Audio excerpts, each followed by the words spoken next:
In our last two episodes, we introduced you to Dr. Dinah Ramey Berry, now the head of the History Department at the University of Texas, and two of the projects she's recently created.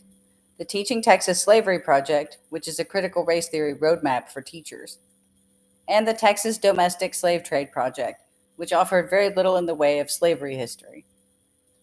At the end of August 2021, UT announced Dr. Berry's latest project to help teachers racialize their classrooms, a fifth grade social studies curriculum called Learning from U.S. History. Complete with a syllabus and lesson plans, it gives us a peek behind the curtain of the racialized world of primary school education. The homepage statement reads, quote, "This fifth grade U.S. history curriculum is built upon primary sources and is an alternative to textbooks that are often one-sided or politicized. This curriculum is one example of how historians and educators can work together to decenter a singular perspective and to offer elementary social studies with greater historical accuracy." That jargon about decenter a singular perspective, that just means make it less Anglo. As you saw in our last video on the Texas Domestic Slave Trade Project, created by Dr. Berry and a UT archivist, primary source material doesn't matter much to her. Or at least it didn't in that project. And did you catch that land statement as we scrolled through? We would like to acknowledge that we are writing this curriculum on the indigenous lands of Turtle Island, the ancestral name for what is now called North America. So let's have a look at the syllabus. We have Native American and Indigenous Conceptions and Care for the Land, now known as the United States of America, 4 weeks. Native American Nation/Community Research Project, 2 weeks. Freedom in Central and West Africa and the Entrance of White Supremacy, 2 weeks. American Colonies Past and Present, 2 weeks. The Transatlantic Slave Trade, 3 weeks. The American Revolution, 3 weeks. The Constitution, 3 weeks. Resistance to Enslavement, 3 weeks. The Civil War, 3 weeks. Moving People and Shifting Boundaries, 5 weeks. Immigration and Migration, 4 weeks. Elections, 1 week. Thanksgiving, 1 week. We're just going to touch on some high points in this curriculum since the last video went so long. So for example, in week 4 of Unit 1, students are asked to compare a traditional U.S. white-centric map with a Native American map. In Unit 3 on Freedom in Africa and White Supremacy, students are asked to watch a 45-minute anime film about the greatness of Africa during the Middle Ages. They aren't asked what they learned, they're asked how the movie changed their minds. In the same unit, students are told to read former slave accounts from men who were born in Africa. Although one of the accounts explicitly mentions the slavery prevalent in West Africa, i.e., Africans enslaving other Africans, the unit does not address that history at all. Instead, it asks students what kind of beauty slaves missed out on by being captured and forced to leave Africa.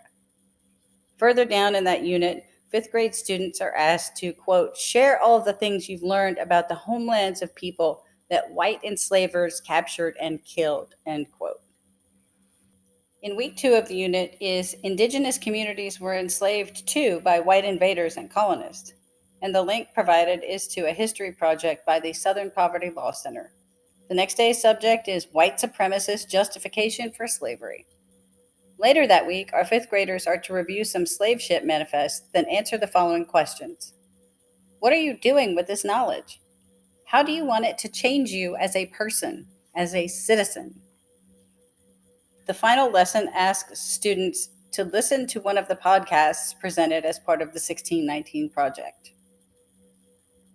The next unit on the colonists encourages children to call them colonizers instead. Quote, this week we will begin learning about the European settlers, colonizers, who came to the indigenous land of Turtle Island beginning in the early 1600s. As these colonizers began taking over the land and displacing the indigenous people, the land known as Turtle Island became the United States of America, end quote. Next, our fifth graders are to draw a picture of what they think a colonist looked like. Then they read from Howard Zinn, and then they draw a new picture of what they think a colonist looks like now. Quote, think about your understanding of who the colonists are might be shifting. Record this information and changes in your thinking. In week 2 of studying the colonists, the students watch a segment from John Oliver, who hosts a comedy show on HBO, and are asked to visit the website votesaveamerica.com to read about modern U.S. territories. This is their About page. Highly politicized, obviously, because Vote Save America is run by former Obama staffers who now do the Pod Save America podcast. I wonder if Dr. Berry acquainted herself with the language on the site before including it in a fifth grade curriculum. Quote, 4 years ago, most of us woke up the day after the election in a state of shock. We were sad, angry, and terrified about what a Trump presidency would mean for America. It turns out we weren't wrong to worry. These years have been some of the most difficult we've gone through as a country, filled with pain, cruelty, chaos, and loss. At times, it would have been easy, maybe even understandable, to tune out the shit show entirely and decide that what was broken about politics just couldn't be fixed. Foul language aside, remember the introduction to the curriculum that said this was an alternative to one-sided and politicized textbooks? To close out the unit on American territories, students are asked, how does racism and white supremacy impact America's relationship with its territories? What should we do about it? In the section, Who Came First and Why, students are asked to recognize that the first Africans to set foot in the Americas were free men. They learn about Juan Garrido, the first African man in the New World. Garrido came to the New World in the 16th century with conquistadors, colonizers, and helped ravage and pillage native populations for treasure and slaves. Yes, he owned slaves of the African and indigenous varieties. No mention is made of Garrido being a colonizer and a slave owner, of course. I wonder how they reconcile this, or if it's okay since he was African born. In week 2, fifth graders are asked to make a movie on what does it mean to see enslaved people as full human beings. When you let yourself do this, how does this impact how you think about European-driven slavery? At the end of week 2, there's a field trip to a local historical site. The instructions to teachers here are weird. Quote, these tours should be led and informed by the Black community of your local area with appropriate compensation from schools and thank you notes from students. Students need to be prepared to show respect and honor those whom they will learn about and from, end quote. Unit 6 covers the American Revolution. Students are to read a book about Ona Judge, a runaway slave of George Washington, over the 3 weeks the unit covers. They're asked what they know about the Revolution, then are to ask everyone they know the same question. Then they read Howard Zinn talk about the Revolution and how it benefited the rich at the expense of the poor, slaves, and women. And then they're asked to write down new understandings, shifts in your thinking. Particularly pay attention to things you learn that can be connected to current events. Try to come up with 3 to 5 connections to current events or our country today. At the end of the unit, the curriculum encourages fifth graders to become little activists. Quote, last week you researched what most people think about the American Revolution. You have now spent 2 weeks learning some stories that may stand in contrast to what most people know. Come up with a way to teach people the new stories that you have learned about the revolutionary time period. This could be a blog post, a poster, a video, a comic, etc. In Unit 7 on the Constitution, in Week 2, are these politically charged questions about the branches of government. Can you think of an example of the branches keeping each other in check recently? How have the branches worked together over the last 4 years? How have they been in conflict? How must they work together for impeachment proceedings?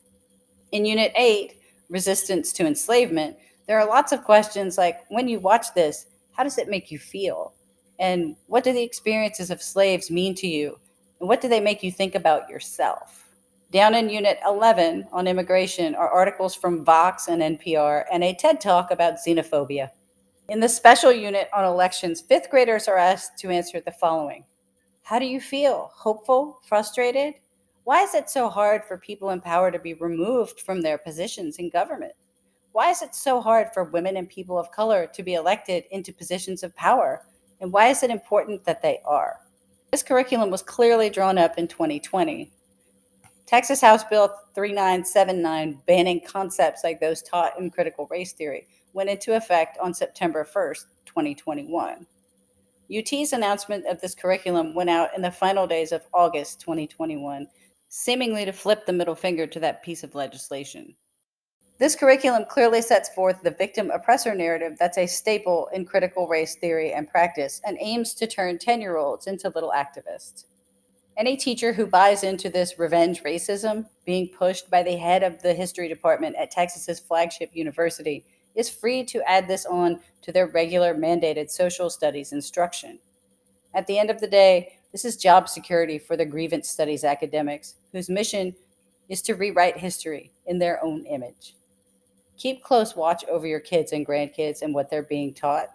It's bad and it'll get worse before it gets any better. They're children and it's our job to be on the front lines for them.